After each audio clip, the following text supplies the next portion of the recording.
Discuss हो रहा है कि right a note on salient features of representation of people act. दो एक्ट्स है, एक 1950 है, 1951 है। अगर आप 50 के प्रोविजंस भी लिख रहे हैं वो भी लिखे जा सकते हैं, अदरवाइज मेजरली 51 है ना फोकस किया जा सकता है।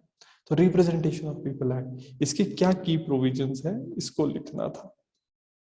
क्यों इसको मतलब क्यों ये इतना इंपॉर्टेंट है representation of people act, free और फेयर इलेक्शन हो पाए इसलिए।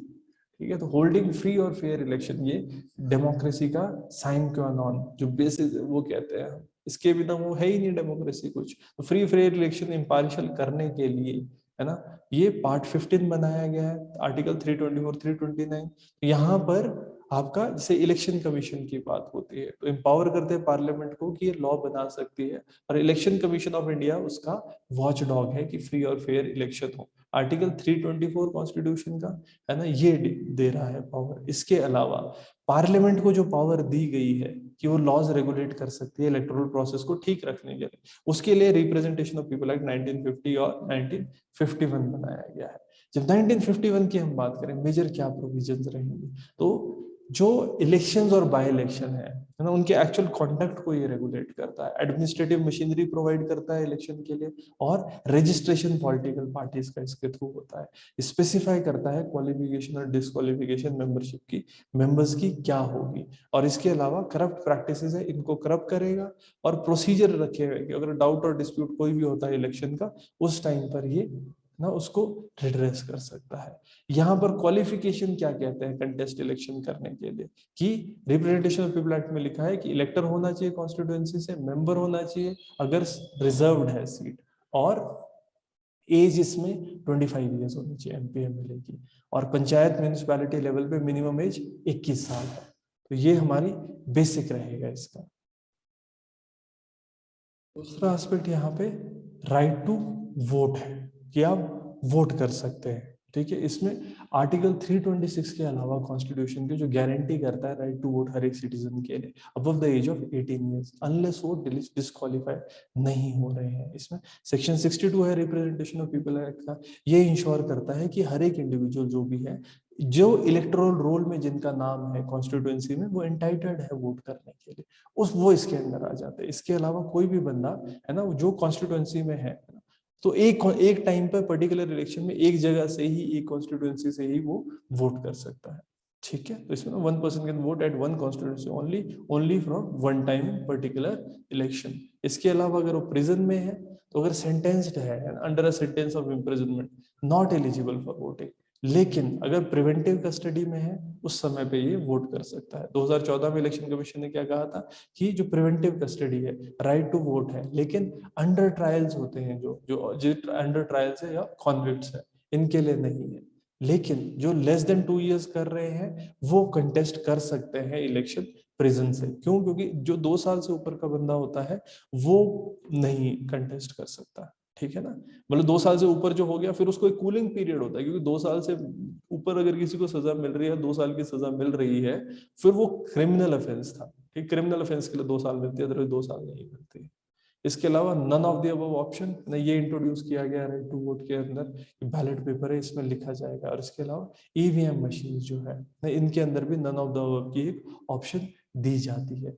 Voter verifiable paper audit trail है ना ये भी अभी स्टार्ट किया गया है, एक इंडिपेंडेंट सिस्टम अटैच किया गया है जिससे इंडिविजुअल देख सकता है कि जिसने उसको वोट इंटेंड करके वो किया है उसी को गया है कि नहीं गया है। ठीक है, 2013 के बाद जब सुप्रीम कोर्ट ने इसमें इन्फ्रिंज किया आए थे और उन्होंने कहा था कि फ्री और फेयर इलेक्शन आपको होना चाहिए तो दिखे, ताकि बाद में भी वो चीज प्लस की जा सके। कहीं पर अगर इशू होता है तो फिर वो देख सकते हैं पेजेस को कलेक्ट करके। तो यहाँ पर ना people's union for civil liberties versus union of India case के अंडर इन्होंने वीवीपैट के लिए कहा था, और अब वीवीपैट यूज होता है। तो ये राइट टू वोट के लिए है। बाकी जो पॉलिटिकल पार्टीज के लिए प्रोविजन रहेंगे वो सब क्या है कि है ना इसमें एसोसिएशन या बॉडी है जैसे पॉलिटिकल पार्टी की रजिस्टर्ड होनी चाहिए इलेक्शन कमीशन के अंडर जो इसके डिसीजंस होंगे। रजिस्टर्ड पॉलिटिकल पार्टीज है, स्टेट पार्टी या नेशनल पार्टी रहेंगे। फर्दर इसमें जो चेंज इन नेम होते हैं रजिस्टर्ड पार्टी के ये सब इलेक्शन कमीशन को इन्फॉर्म करने हैं।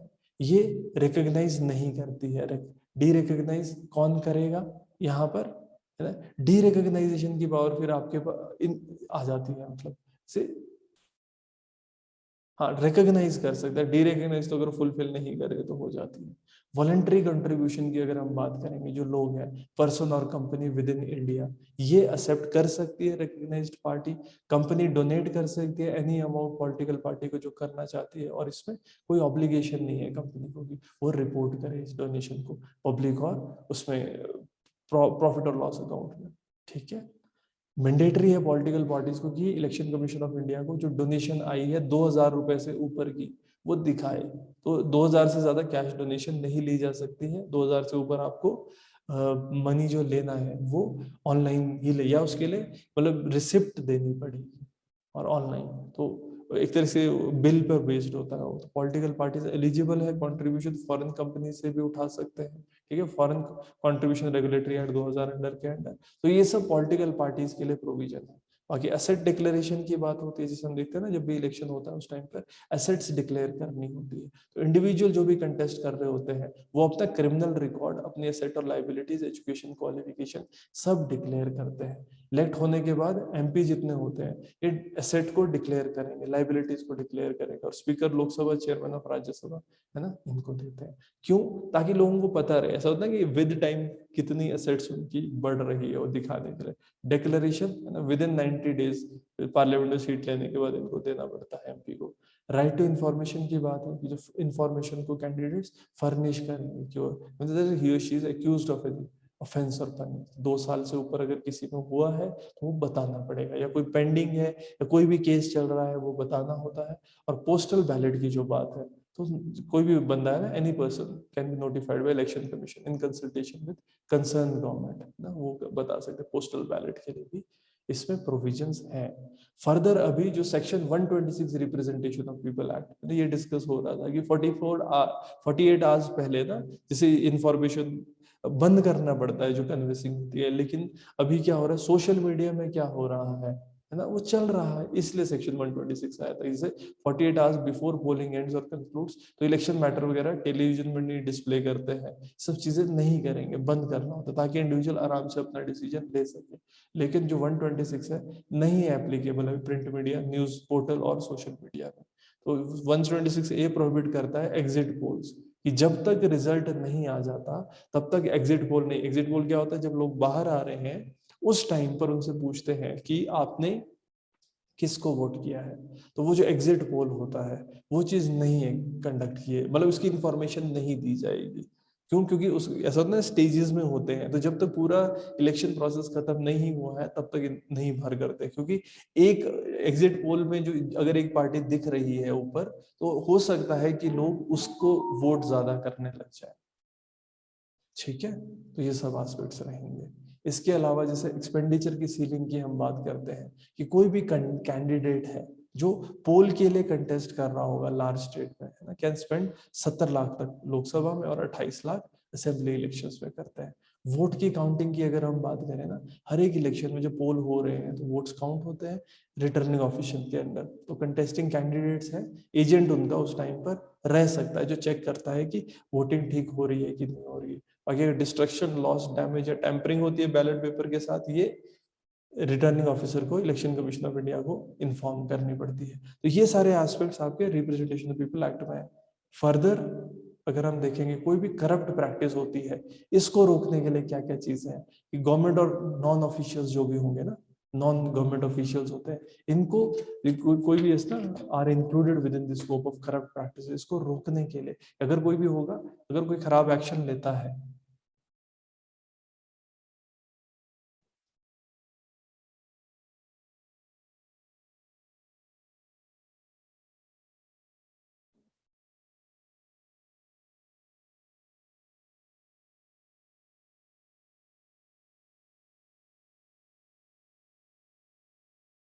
करप्ट प्रैक्टिसेस को रोकने के लिए है ना कुछ एफर्ट्स लिए, जैसे गवर्नमेंट ऑफिशियल्स जो भी इंक्लूडेड है, अगर वो कुछ भी ऐसा करते तो है ना उनके अगेंस्ट एक्शंस लिए जाते। ब्राइबरी है, कोई गिफ्ट दे रहे हैं, कोई ऑफर कर रहे हैं, प्रॉमिस कर रहे हैं कि आप अगर हमको वोट करेंगे तो हम आपको ये बेनिफिट्स देंगे, उनको कर्टेल करना होता है।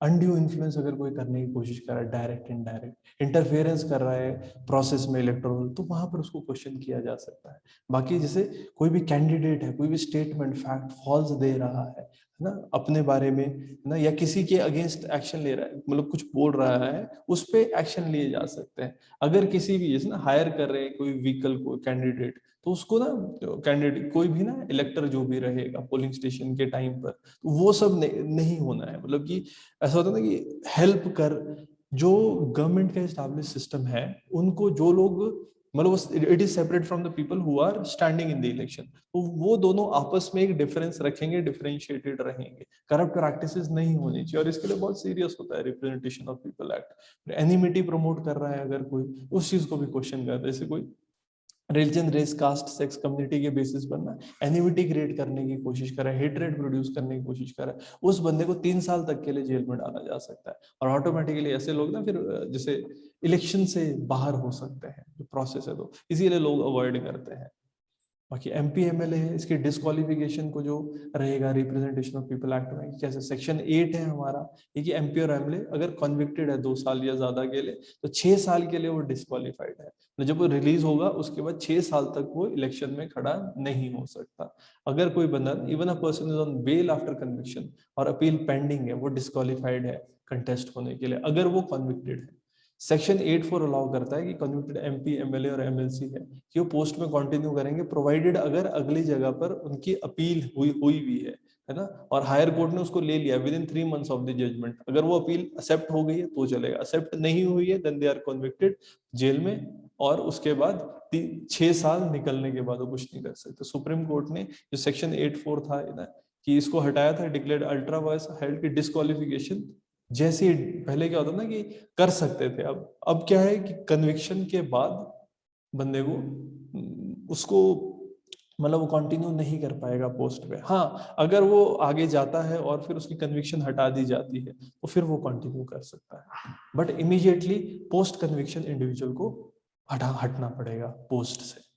तो इसके फायदे क्या क्या है इस एक्ट से, अगर हम इस चीज को देखेंगे कि डायरेक्ट डेमोक्रेसी की तरफ हम मूव कर रहे हैं। जैसे इलेक्शन है, लोगों का इन्वॉल्वमेंट, पार्टिसिपेशन, वो सब बढ़ेगी। हम डायरेक्ट ना प्रोविजन डायरेक्ट इलेक्शन की जो हम कह रहे हैं हर कॉन्स्टिट्यूएंसीज में, तो ज्यादा डेमोक्रेटिक और पार्टिसिपेटरी हो रहा है। जब लोग खुद इन्वॉल्व हो रहे हैं, जब लोगों का इन्वॉल्वमेंट ज्यादा रहता है, तो हम कहते हैं it we are moving towards a direct diplomacy. अगर रिप्रेजेंटेशन की हम बात करते हैं ना, तो यहाँ पे डिलिमिटेशन हो रही है, तो इससे इक्वालिटी आ रही है प्रोसेस में इलेक्शन के, और इंश्योर हो रहा है हमारा इक्वल नंबर इलेक्टर्स हर एक कॉन्स्टिट्यूएंसी में होंगे, आएंगे, इलेक्ट होंगे।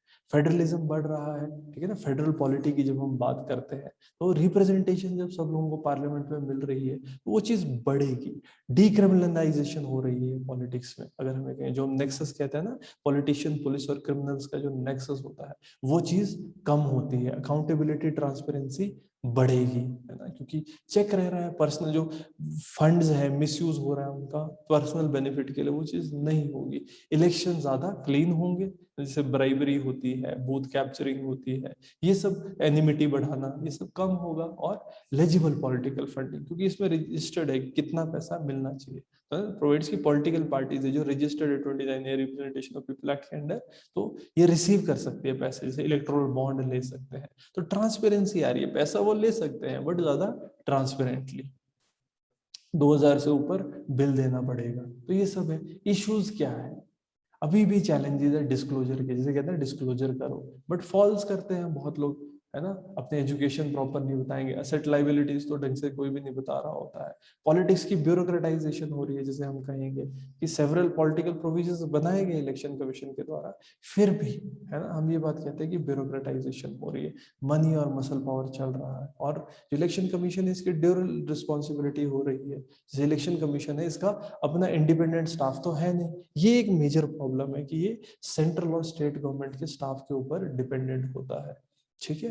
तो गवर्नमेंट जो, जैसे हम कहेंगे कि इलेक्टोरल एडमिनिस्ट्रेशन है, ये कंड्यूसिव नहीं है इम्पार्शियल होने के लिए, एफिशिएंट होने के लिए। गवर्नमेंट की जो मशीनरी है, इसका मिसयूज होता है ना। तो रिप्रेजेंटेशन ऑफ पीपल एक्ट में डायरेक्ट प्रोविजंस नहीं है, जैसे कि अगर ऑफिशियल मिसयूज हो रहा हो कहीं पे, तो उसको चेक करने के लिए तो कहीं ना कहीं जो रूलिंग पार्टी होती है, अनफेयर एडवांटेज मिल जाता है। जैसे ना, एक जगह से दूसरी जगह हेलीकॉप्टर पे चले जाएंगे दिखाने के लिए, जो रूलिंग पार्टी वाले होते हैं कि हम काम के लिए गए, वहां से फिर अपनी गाड़ी में चले जाते हैं कि अब हम इलेक्शन के लिए जा रहे हैं, तो थोड़ा सा अनड्यू बेनिफिट मिलता है। ठीक है। बाकी ऑफिशियल मशीनरी का जो मिसयूज है अलग अलग तरीके से हो सकता है, जैसे एडवर्टीजमेंट्स हो रही है गवर्नमेंट की कॉस्ट पे, दिखा अपनी फोटो दिखा देंगे, अचीवमेंट्स हाईलाइट करेंगे, सरकार की अचीवमेंट है। डिस्क्रिशनरी जो फंड्स होते हैं मिनिस्टर के पास, वो व्हीकल्स वगैरह होती है, कैनवसिंग वगैरह में यूज करते हैं। और अभी इसके लिए ऐसे बहुत डिटेल्ड प्रोविजन अभी नहीं है रिप्रेजेंटेशन ऑफ पीपल एक्ट में, और वो डिमांड किए जा रहे हैं कि अलग से प्रोविजंस बनाए जाएं कि उन जो ओवरऑल इलेक्शन है वो ज्यादा फ्री, फेयर, ट्रांसपेरेंट हो सके। और इसके लिए रिप्रेजेंटेशन ऑफ पीपल एक्ट एक मेजर थीम है।